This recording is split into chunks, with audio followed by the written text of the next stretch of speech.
Mga kabels, good morning! I'm back!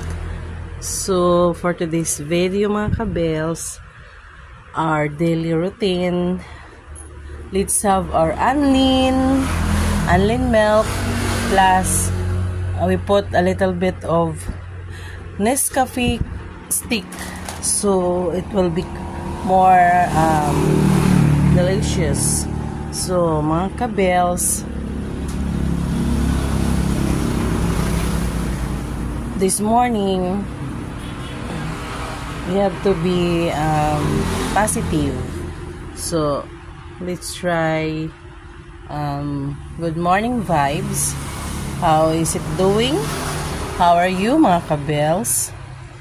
I'm back and grateful for the little bit of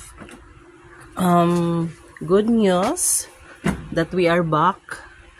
It's not that plenty though, but it's enough for a woman that is only hoping for enough for the day.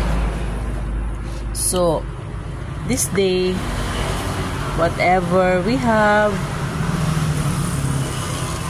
it's always very big blessings, and I'm so grateful for every day that may come, either big, small, either low, high, either up, down, whatever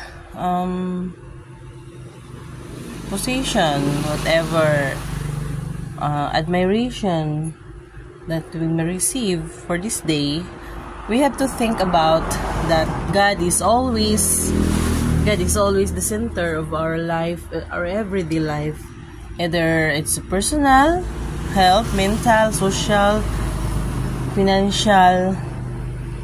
We have to admit that God is the only owner of everything. He made everything in this world, and we made us. So we must be always grateful for having us. Morning kabels, this is our morning situations here. So as you see, during this time, this is a rush hour going to their work and school, whatever they go. So thank you so much kabels.